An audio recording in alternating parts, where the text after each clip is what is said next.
Hello, everybody, and welcome to Brooks Knows Baseball 30 Breakdowns in 30 Days. Today, we are doing a team that is very near and dear to me. Their organization gave me my shot to break into the baseball world, and I am forever grateful. One of the best jobs I ever had working in Fort Myers with the Twins spring training and their minor league team as well. As you can see over my right shoulder, there's a Fort Myers Muscle Man right there, which is the Twins A-ball affiliate, and then Alex Kirilloff there as well. So I'm very familiar with the Twins organization and everyone, and I'm very familiar with the organization, the players, everything like that. So I am very excited to do this episode. Without further ado, we'll go ahead and jump right on into the Minnesota Twins, the team history. We can take a look at really fast. Has not been good as of late. So they have made the playoffs 3 out of the last 6 years. They looked in 2019 when they had the Bomba Squad? This is the year I was there. It looked like their World Series team with all the home runs they were hitting with Sano, Kepler, Mitch Garver, Nelson, Cruz. There was a lot of promise, but unfortunately they got swept in the playoffs. Before that, you'd have to go back to 2010. The time before that. And then if you want to go to a World Series victories, you have to go to 91 and 87. Yeah, before you were born. Yeah, but then before that, you got to go to 1924 when they weren't even the Twins. They were the Washington Senators. So, the Twins are they're still led by their manager, Rocco Baldelli, who has had some, up and down years, really, as success goes.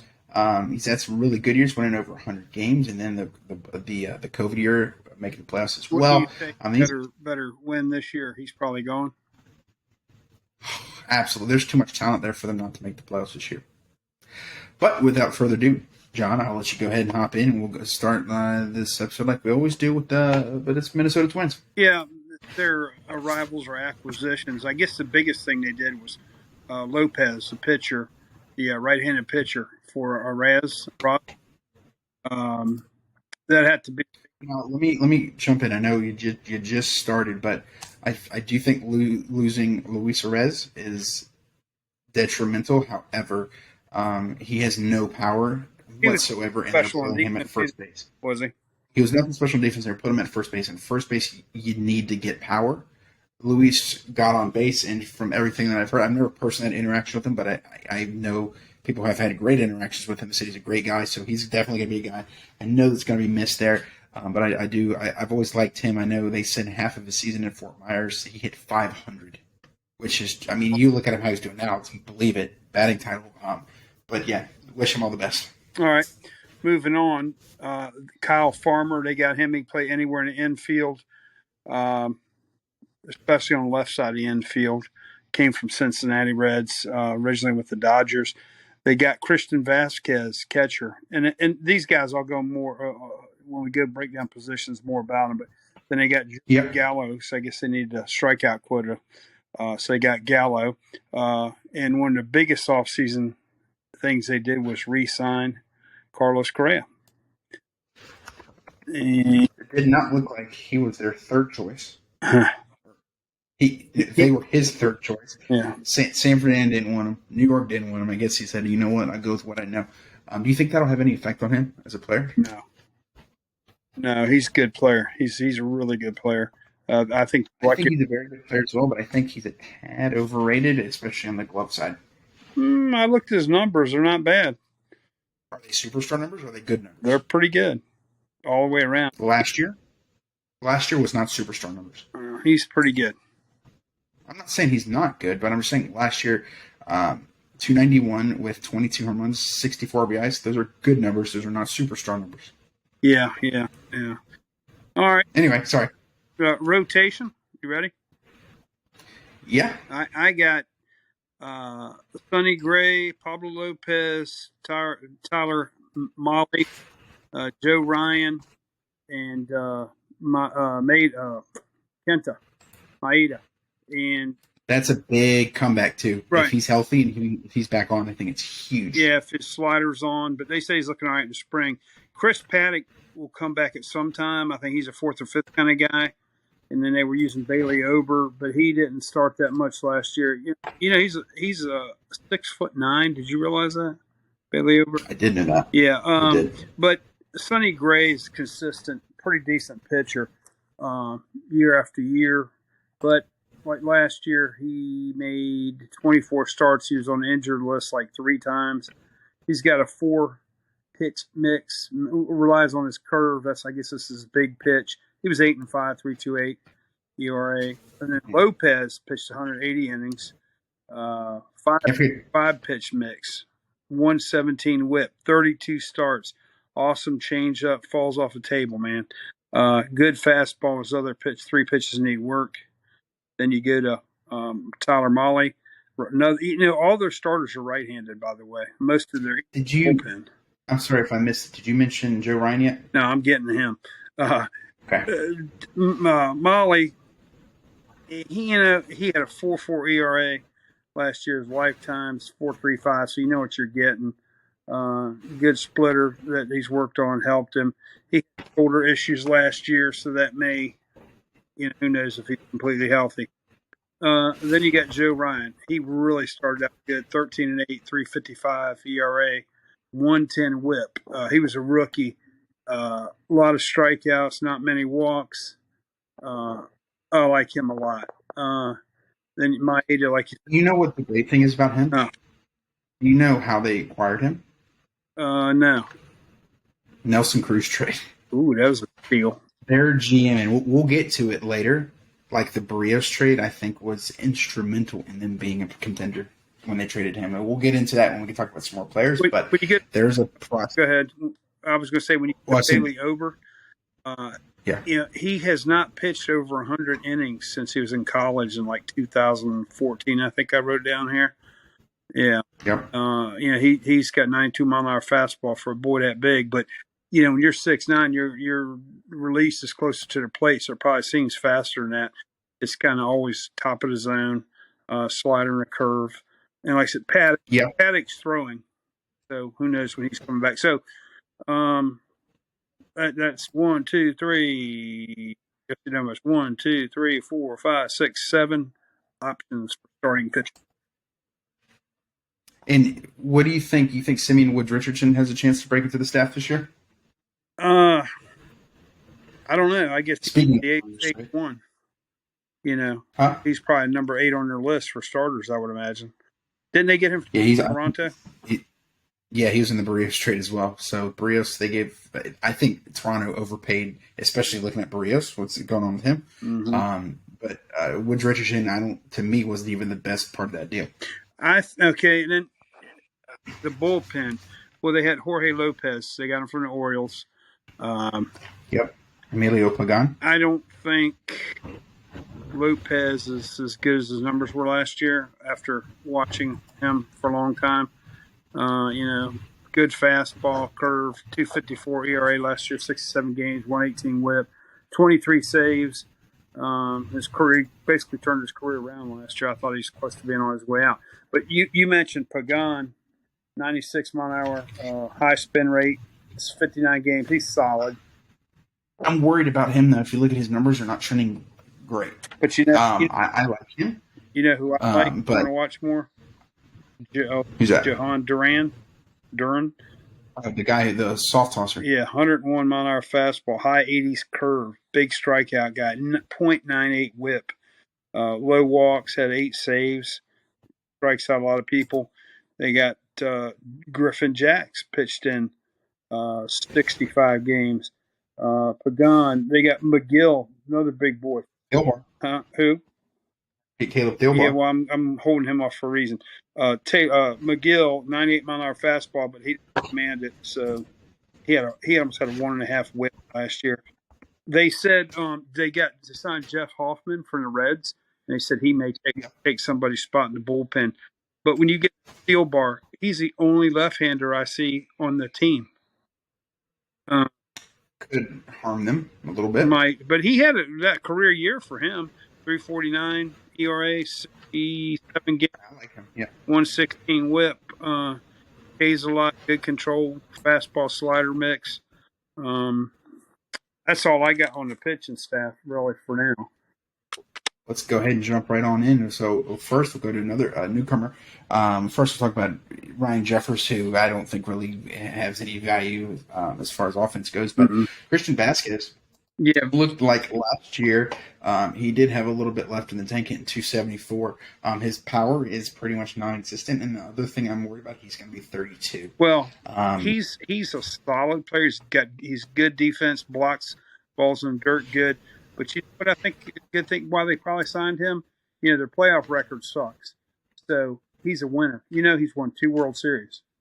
One with the Red Sox, one with the Astros last year. So and Jeffers, he's solid D guy, good framer. Doesn't hit though. His on base percentage is 285. He's got a little bit of power. I remember watching him when I was in Fort Myers in several spring training games. yep. Now, when you got anything else for the catchers? No, I think, like I said, they're solid. But we can go on at first base where um, you can speak on that because I know they're going to have Well, almost like a committee. what I'm hearing is that Kirilloff, if he's healthy, is going to get the bulk of the work over there because he's still a good prospect. I think he's like 25. He's hitting and everything now. It looks like yeah. I always liked him. He may be a player. He's 251 lifetime hitter and like 359 at bats, 11 homers. So projected over. You expect so much more from him, though. I kind of expected him to be a 280 to 30 home run guy. I think that's what they expected. But like things I heard last year when he was in St. Paul, they had him down for rehab where he didn't really. Rehab. He said he was hurt, but the Twins didn't think he was hurt. He ended up getting wrist surgery. So maybe he was right. But at the time, I remember. So hopefully, that's what because him and another player I think are very similar, Trevor Larnach. At least offensively, I think they're similar kind of types of players. Yeah. But it hasn't necessarily. Kirilloff does really good in AAA, but when he gets called up, it falls hurt. off. I think he's going to be a decent player, but I still like him. But I think this is a make or break year for him because this is what his third year really coming up there. Yeah, if he stays healthy, let's see what he does. I hope so. Like I said, I'm rooting for him. I like him. He's got good help around him. Now, what I'm hearing is too they may put Miranda over there some. Because Kirilloff's a lefty, Miranda's a righty. Miranda's going to play a lot of third, from what I understand, but he's not very good defensively. But he's a star in the making, man. He's a hitter. And then Joey Gallo may get some time. When we say there's 3 letters I think of when I think of Joey Gallo: K. He walks a lot. He's got some power. He hit 160 last year. 19 homers. He's had 1 year where he hit like 240, right? Yeah. Was it 19? A good defensive outfielder. I don't know how he's at first, but if you move on to second, I guess it's going to be Polanco. Well, let me talk about Polanco for a minute because I really do like Polanco. He had a 35 hitter last year, but go ahead. He was hurt last year. Only played 100 games. First time. Let me interrupt you one more. Do you know he's a minus 42 defensive runs saved for his career?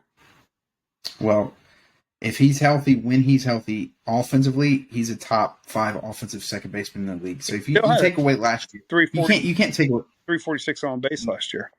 You can't take away last year. Obviously, he played 100 games, so it's a decent chunk, a little over halfway. And his defense was shortstop. Yeah, but if you go back to 21, the last time he played 152 games, he had 33 home runs, 98 RBIs, and hit 270. That's career average right. is 274. Huh? He's got great. Right? Yeah. I like Jorge. He's had seasons where he's at 295, 288, 282. So personally, I think he's one of the top offensive second basemen in the league, unless he regresses and he continuously hits poor. But he's on the right side of 30 still, so that's what he's got good going for him. He's a good veteran leader. He's been there since 2014. When he was 20 years old, he played in Minnesota. Not much, but he played a little bit. And I'm a big fan of Jorge Polanco. Right. My biases might be coming out a little bit. But too, they can work Farmer in there to spot him some too, keep him fresh. Because Farmer can play anywhere in there. And you go to shortstop, we all know it's Correa. 291 hitter last year, 22 homers, 64 RBIs. OPS was 833. And he's a good Very good defensive player, I think. Very I good player. like Correa, and then at third base, so it's going to be Miranda. Farmer can spot any of these guys for utility, maybe even DH. Yeah.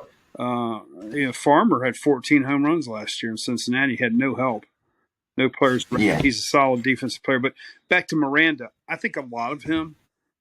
He's a hitter. Rookie year, he had 268, 15 home runs. He didn't play all year. 66 RBIs. He started off slow. Yeah. Good plate discipline. To me, if you get plate discipline, you're going to be a hitter. Yeah. Absolutely. And we can go straight to the outfield. I know we already touched on Gallo a little bit, but we got Gallo. What? Starting center field. Byron Buxton. Who? Oh, yeah, I remember him one time. He played a game one time. So, yes, Byron Buxton's never played a full season, ever. In his entire career, never.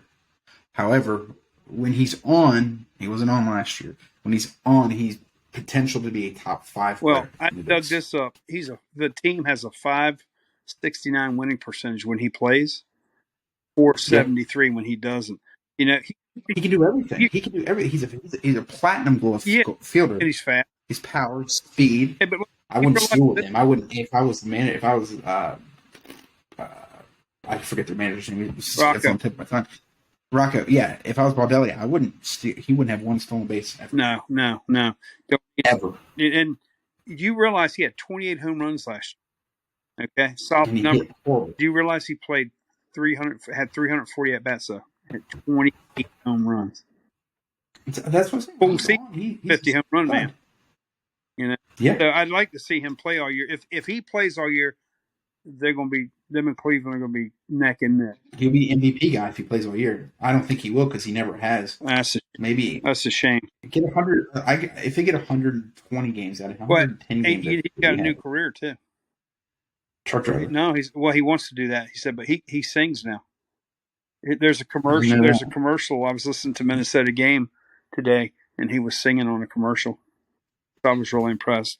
No, he's not a very good singer, but stick to baseball. But yeah, I think we said everything about him. He's a plus 68 in his career. Defensive run saved, plus 68. Platinum glove guy. That's what I'm saying. He's a great player. Yeah. So if you put him as center, then I'm hearing Kepler is going to be platoon.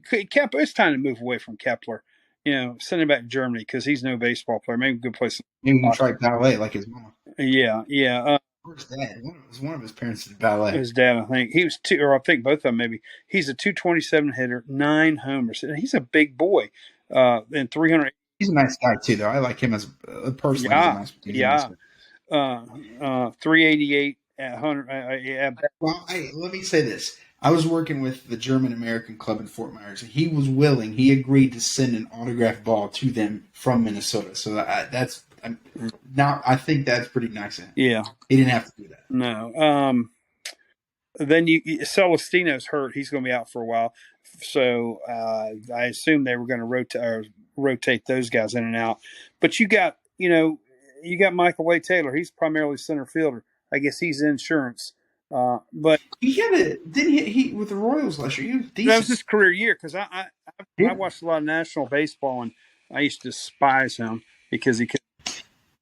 Yeah, I didn't necessarily. I wasn't too excited seeing him come to bat last year for Kansas City. Although I wasn't excited seeing many people come to bat last year for Kansas City. No, well then you got Larnick in the mix. You got Nick Gordon. He hit 272 and like 400 at bats last year, 50 RBIs. Yeah. So they got a lot of people to. Matt Wallner could be in the mix. He's probably more of a AAA guy. Who's that? Matt Wallner. Yeah. He's getting older. AAA guy. I'm just looking at their Austin Martin. I think he just got hurt. Yeah. They say he's going to be out for a little bit. Yeah, I really liked him. I got to be honest with you. I do too. That was the year the Orioles pick. He was up, and the Orioles. I wanted them to pick him, and they took Kierstadt, who's lighting it up in spring training. So, who's right now? I'm sorry. The 12th best. Austin Martin's only rated as the 12th best prospect for the Twins. See that? which is I don't understand that. I watched a lot of video on him, and I thought he's going to be good, and he still may be. I think he last year, I think you should let him play. he played 90 games last year at 241 at Double A. He's going to be a St. Paul guy this year. He needs to be a St. Paul guy this year because he played when he was Vanderbilt, right? Yeah, Major a lot of guys college. come out of Vanderbilt, buddy. Ask the You just want to move the prospects now? Will we touch the team and move the prospects? their top prospect to me, I think is next Cal. I am a big fan of his name too. Next Cal Ripken. Yeah. Brooks knows baseball. We're just big Brooks Leaf fans. That's why we named the website. Yeah. Hey, maybe we can get him to come on. Yeah, I think I know we can get a different Brooks on here for sure. Yeah. Well, let me ask you this: where's he going to play? Parade 6, right? 6 years. Yeah. So Brooks Lee ain't going to be playing shortstop in the major leagues. Brooks Lee needs to be there this year. Yeah. Well, yeah. He's looking in spring. Yeah. He needs to be there this year. He makes hard contact. He doesn't strike out much. I mean, his dad's a college coach. I mean, the guy, I really. Well, their number 2 prospect's a shortstop too. Who is? Yeah. Their number James 2. Royce. He's hurt again. I don't think it's very. I feel bad for him because he is one of the nicest professional athletes I've ever had interactions with, and it's just he cannot. He was crushing it in AAA last year. Got called up, was doing really good, and he only had probably less than 10 at bats or something. But it got hurt again, and it's just it cannot stay up there. Like I was telling you before, I don't think I've ever seen a player repeat this many times on the top 100 list than Royce Lewis because he's 20. He's only 23, so he's still young. But he's hurt now, so Stay healthy. If he stays healthy, I think he can be an all-star. But that's a huge if. Huge if. Hopefully, he's not another Buxton. Great potential, but always hurt. At least you get something out of Buxton. You've never got anything out of Royce. That's unreal. I mean, that guy, everybody agrees he's a super baseball player, but yeah, wasn't he number 1 out of Georgia when he was drafted? Number 1 pick out of high school, yeah. High school, he was number 1 on the MLB top 100, I think, 2 years in a row. Baseball America. I mean, he is a stud, but he just can't stay healthy. Yeah, I agree. Then I also got Emmanuel Rodriguez. They say he's a little ways away, but he's Dominican outfielder. Said he probably get by age 20. He should be in Double A. Left-handed hitter, on-base machine. They say got power. So. Well, you got Connor Prelit. I didn't research. You tell me. Oh yeah, I have him here as a 4th rated guy. Well, let me ask you this. Finish that, and I want to tell you something. Yeah, he was drafted last year out of Alabama. Well, he but look at their number 1 picks. It was the Canadian pitcher. How do you say it? It starts with a B. Oh, Jordan Balazovic. Yeah, really? He was. I don't know what he was supposed to be. Really, he was doing good up until I think last year, and he was just like if you look at his ERA from 18 to 21, it was 3.9, 2.6, 3.6. He's making the progressions. He's moving up. He's killing it. Yeah, blown up last year, didn't he? 23 games. So it's not like if you have a high ERA, but you start 2 games, it's skewed. 23 games, hit 7.6. I just remember seeing him, and I was excited to see him last year in Omaha, and he got hammered. And Omaha, like team batting average was like 220, and he was just and he strained his neck. I think that game just. Well, see, they better win now because they don't have many reinforcements coming. How about Sabato? They're big. The one thing back-to-back years, so they had Keone Cavaco and Aaron Sabato. Yeah, Cavaco. So he quit. He's still playing now, but he's been an A-ball for 3 years. Think he's mastered it yet?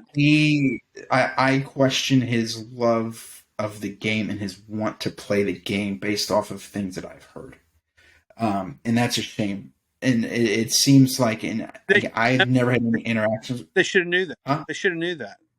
Yeah, I've never had any interactions with him. So I've been around him for quite some time, but and I know people have had interactions with him, and it's just they there's things that happen behind the scenes that I don't want to talk about necessarily right now. But what they're With where do you Savato, rank to have he was trending down.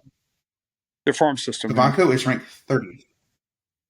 No, Well, I'm going to say Cavaco. the farm system. I know. We'll get to it. We'll get to it. Cavaco was rated 30th prospect, and he was a first round pick. And if you're the 30th, but he's been in A ball for 3 years, he ain't gonna make it. Let's be real. Then you got Aaron Savato, who in college killed it at UNC, but then he trended downward, and they drafted him. Now, And this may offend people, and I know there's exceptions to every rule, but baseball players that come out of the North, to me, you got exceptions. Trout, but his dad was a baseball player, But a lot of them, I mean, they don't get to play as much because of the weather. I don't think they're usually that good. Like I said, there's exceptions. I know there's some good ones from up north, but not like Florida and Texas and California and Alabama, the warm weather states. That's where most of your ball players come from. Well, and you also think that And their first round pick 2 years ago, that flamethrower from New Jersey, he's already gone. They got rid of him. Yeah. For Sonny Gray. Yeah, well. So see, they're mortgaging their future. And they're not not even winning. They're not going to win the World Series. I got news for you. I don't think they'll win. I think they'll make the playoffs. I don't think they'll win the World Series. Well, it's going to have to be a wild card because I just watched a special on Cleveland. Oh, we're almost there. One guy I do want to talk about as well is Edward Julian. Yeah. He was in Fort Myers when I was there, and he's just a hitting machine. He's a Canadian last year too, isn't he? Yeah, he's French-Canadian. And last year in Double A, he hit 300 in 113 games. I would definitely watch him. Another middle infielder. So where's he going to play? Who knows? But he can hit, and he probably likes poutine, which is cool. So let's go to our farm system rankings real quick. I was just going to ask you, losing Miguel Sano, how bad is that going to hurt him? Yeah, I don't know where they're going to find 250 strikeouts and a 500-pound human being. Yeah. But, they're ranked 23rd, and their prospect ranking's not good. They have 3 guys in the top 100. They got Brooks Lee, ranked 33rd, which is good. Royce Lewis, who's been there for the last 13 years, I think, on the prospect list. And then Emmanuel Rodriguez, very thin. Hopefully, maybe Julian, if he kills it in St. Paul this year, he can work his way on there next year. But he wasn't a high draft pick. I think he was from Auburn or something. Maybe right. In college. Somewhere in Alabama, which didn't make sense because you hear him talk. But, so we can go on to our record projections here before we wrap it up. I do have the Twins going 85 and 77. How do you think that's obtainable? Yeah, definitely. And that is good enough to win the division, I think. And I have them taking the Central. Well, of course, I disagree with you there. I think Cleveland. Cleveland. I have them losing in the wild card round though, again, because they're not good in the playoffs against the Rangers. Yeah, and I just think Cleveland's got too much. Well, you can read the articles. Cleveland's too good, man. There's too much there. The Twins have a lot too. They don't Cleveland has that might be the difference. They don't have a Bieber, right? There's the number one guy right there, huh? They don't have a Gallo. Yeah, poor guys. Yeah. Well, hey, they got Mike Zunino. They got Mike Zunino. I think they're competitive. I can see it going either way. Yeah. And the major thing, and when I was watching this thing about Cleveland, all the players said we have Francona. They call it the Francona factor. They said it's real, and he's a winner. And he's won so many World Series in Cleveland. Hey, they get in a playoff spot every year, don't they? They win a lot of games. And look, he's handicapped by budget restrictions. Give him money. You think he'll win a World Series? Oh, yeah, he did with Boston. He got by his haircut, too. Pardon me? Hey, I got more hair than he's got. Like both you combined. Yeah, that's true. All righty. We'll wrap it up. We're shooting super late night, but before I give John to do the sign away, like it, share it, comment on Facebook. It's still getting released on Spotify as well. I feel like that we're moving on 100% pretty much to the YouTube account. Just continuously do this every day. Once we're done with the 30 breakdowns in 30 days, we will go back to our two episodes a week. during the season. There's going to be tons to talk about, so we're really looking forward to that.